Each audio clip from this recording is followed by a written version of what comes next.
Assalamualaikum warahmatullahi wabarakatuh. Saya Liva Nurul Mutma akan menjelaskan tentang biografi tokoh pendiri organisasi keagamaan di Indonesia. Yang pertama adalah Kyai Haji Ahmad Dahlan. Beliau lahir dengan nama kecil Muhammad Darwis. Beliau lahir dari keluarga yang religius dan terpandang di masyarakat Kauman pada tanggal 1 Agustus 1868 di Yogyakarta. Ayahnya yang bernama Abu Bakar bin Sulaiman merupakan khatib besar Masjid Kesultanan Yogyakarta. Sementara ibunya Siti Aminah adalah putri dari Haji Ibrahim bin Hasan, seorang penghulu yang mengabdi di Keraton Yogyakarta. Beliau wafat pada tanggal 23 Februari 1923 dan dimakamkan di Karangkajen. Perjalanan hidup beliau dididik dalam lingkungan pesantren sejak kecil. Di lingkungan etik pula, beliau menimba berbagai disiplin ilmu dan pengetahuan, termasuk agama Islam dan bahasa Arab, dan semakin mendalaminya hingga berinteraksi dengan pemikiran-pemikiran pembaruan dalam Islam, seperti Muhammad Abduh, Jamaluddin Al-Afghani, Rasyid Ridho, serta Ibnu Taimiyah. Kyai Haji Ahmad Dahlan mendirikan organisasi Muhammadiyah untuk mewujudkan cita-cita pembaruan Islam di Nusantara.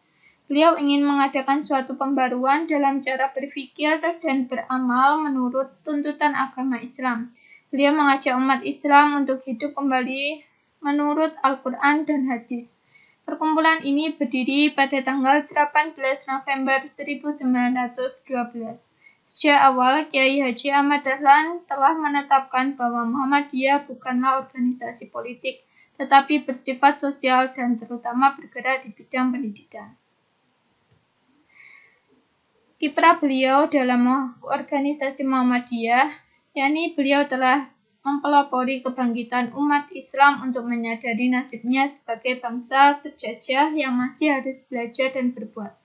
Organisasi Muhammadiyah yang didirikan telah banyak memberikan ajaran Islam yang murni kepada bangsanya, yakni menuntut kemajuan, kecerdasan, dan beramal bagi masyarakat dan umat serta dasar iman dan Islam. Muhammadiyah telah mempelopori amal usaha sosial dan pendidikan yang amat diperlukan bagi kebangkitan dan kemajuan bangsa dengan jiwa ajaran Islam. Organisasi kewanitaan Muhammadiyah Aisyah telah mempelopori kebangkitan wanita Indonesia untuk mengecam pendidikan dan berfungsi sosial setingkat dengan kaum pria. Kyai Haji Hasyim Asy'ari. Muhammad Hasyim bin Muhammad Asy'ari, tetapi lebih dikenal di masyarakat umum dengan nama Hadratus Syekh Kyai Haji Hasyim Asy'ari. Istilah Hadratus Syekh artinya Tuan Guru yang mulia, diberikan oleh masyarakat secara kultural sebagai pengakuan terhadap kredibilitas dan keilmuan dan akhlak yang beliau tunjukkan.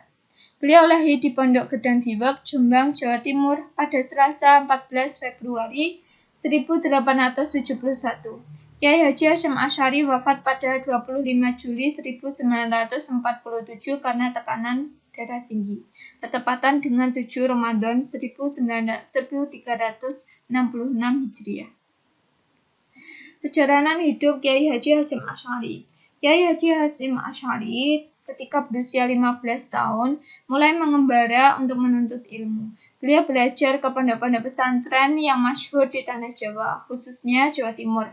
Beberapa di antaranya adalah Pondok Pesantren Wonorejo di Jombang, Wonokoyo di Probolinggo, Trenggilis di Surabaya, serta Langitan di Tuban. Beliau kemudian juga menyantri di Bangkalan, Madura, di bawah bimbingan Kyai Muhammad Khalil bin Muhammad Al-Latif atau yang sering dikenal dengan Syekhuna Khalil. Sekembalinya ke tanah Jawa, beliau mendirikan pondok pesantren Tebu Irung bersama rekan-rekan seperjuangannya, seperti Kyai Abbas Budat, Kyai Soleh Benda Kerep, Kyai Syamsuri Wanantara, dan beberapa kiai lainnya pada 26 Rabiul Awal 1317 Hijriah atau 1899 Masehi.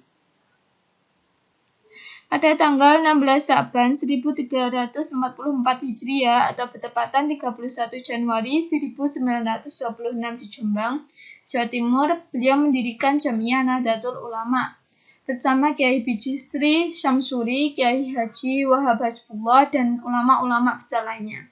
Asas dan tujuan organisasi tersebut adalah memegang dan teguh salah satu mazhab 4, yaitu Imam Muhammad bin Idris Asy-Syafi'i, Imam Malik bin Anas, Imam Abu Hanifah An-Nu'aim, dan Imam bin Hambal, dan juga mengerjakan apa saja yang menjadikan kemaslahatan agama Islam.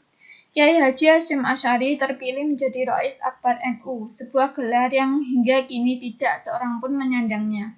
Beliau juga menyusun Qonun Asasi Peraturan Dasar NU yang mengembangkan paham Ahlussunnah wal Jamaah. Pada masa penjajahan Jepang, beliau sempat ditahan oleh pemerintahan fasisme Jepang. Saat menjadi tahanan, beliau mengalami penyiksaan fisik hingga salah satu jari tangan beliau mengalami kecacatan. Namun pada kurun waktu itu pula, beliau menorehkan tinta emas pada lembaran perjuangan bangsa dan negara Republik Indonesia. Ketika Belanda hendak kembali menjajah Indonesia, beliau menyerukan resolusi jihad, yakni fatwa bahwa setiap muslim wajib berjihad, membela dan mempertahankan tanah air pada 22 Oktober 1945. Momen tersebut kini diperingati setiap bulan setahun sebagai Hari Santri Nasional. Karya-karya Kiai Haji Hasyim Asy'ari diantaranya adalah At-Tibyan fi Nahyi al-Muqatta', Al-Aqarib wal Ahwan, Adabul Alim wa Muta'alim, Hadisul Maut wa Asyur Sa'ah, Arisalah At-Tauhidiyah. Sekian, wassalamualaikum warahmatullahi wabarakatuh.